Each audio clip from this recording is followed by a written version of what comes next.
The agreement we're going to have, a legal agreement, is that I'm not going to interfere in how you use these clips and use your creativeness.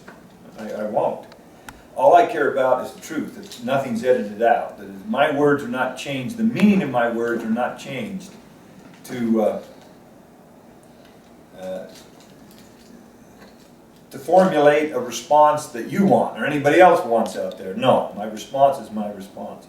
The importance of all this is very easy to understand. Joseph Smith didn't have this technology. And obviously there are some he's got critics and enemies that say things about him. Rob, you gonna hold that the whole time? You wanted to set it down? That's gonna be tough for you. 4 hours of holding that thing? Yeah. No, I do it all the Unless time. you want to? Okay.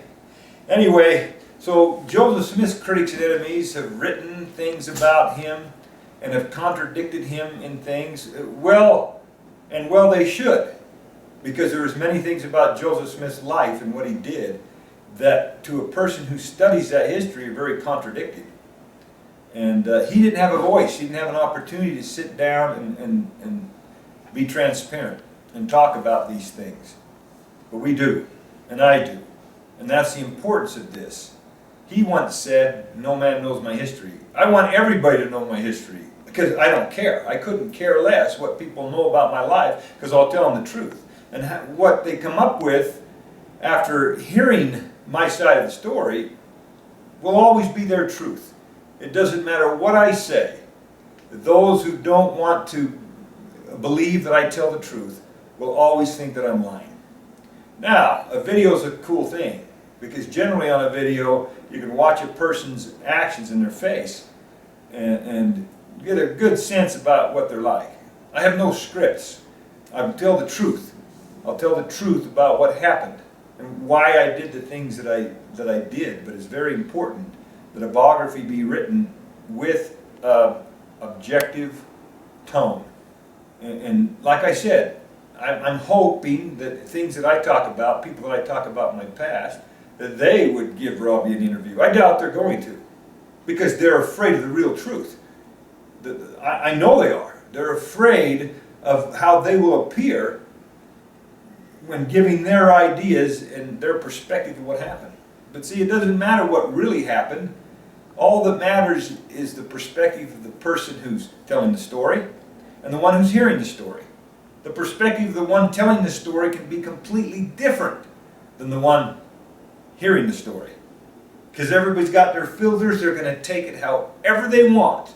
But the most important thing for the marvelous work and the wonder, and for me as a person, as a human being, is that I get the opportunity to tell my story with my own voice, to counter the bullshit and the bunkiddity, as I call it, that's out there on the internet and given by people who make things up, who have distorted things and created a Pandora's box of evil, making me out to be a monster, a manipulator. So if anybody cares to know me, anybody cares to investigate what this man's all about, they simply need to listen to me, listen to my own words. They can determine for themselves whether I'm lying or not.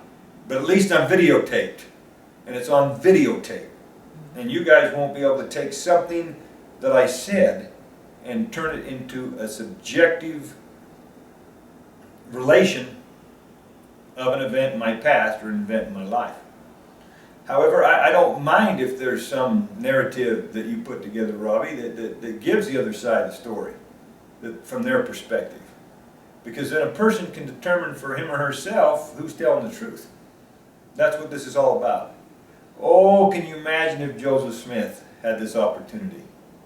But if he did, then the critics would have had their platform to ask him certain questions. For example, why didn't you tell people the truth about the so-called first vision for many, many, many years?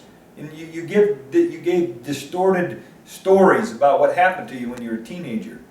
What's that all about? They never gave him the opportunity to explain that. And he probably wouldn't have. He probably said, well, I plead the fifth on that because of the role that he was playing. My role is 100% transparency. So as we go about this biography, you're going to learn many things about Joseph Smith's life, his perspective, as well as mine, to understand certain things that confuse people, certain things that I might have said, certain things that I might have done. So the importance of this is simply to be fair with the perspective of who Christopher Nemelka is and what the Marvelous Working and Wonder is all about. Because a lot of people judge the Marvelous Working and Wonder and what it produces, the fruit that it produces, on the messenger who produced it, on the farmer who produced it. But I say this to anyone. A farmer can drink and smoke and cuss and party all night with whomever he wants, but if he goes out in that field and produces some great fruit, some great food, and it tastes good, what the heck does a person, who cares what type of farmer he is? I mean, who cares in the personal life? He's a great farmer. And that's the problem my critics have. They hardly, if ever, cut down the work, the books, the humanity party, the things that we're trying to accomplish. But they come after me. But why do they come after me? Why? Why do they spend any time at all coming after me? Because if I'm right, then they're wrong. And that's a huge ego buster for a lot of people. So, with the biography and everything being taped, one can determine for oneself what's right and what's wrong, what one wants to accept as the truth or not. So with that, I don't know exactly where you guys are going to go with your questioning, the chronological order. We've got many months. You guys are going to be over here once a month for 4 hours.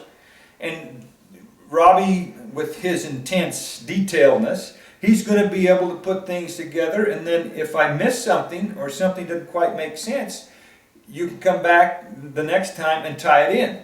Ask a follow-up question. Well, we want to know what happened here and this. Kind of like me being on the stand in court of law. You're going to want to tie everything together. And then when you produce your final version, you can put it together like, well, okay, here's what he said at this time, here's what's going on. What I like about this is I have no problem about being recorded on video. My enemies, they have a problem. Big problem. Why? Why?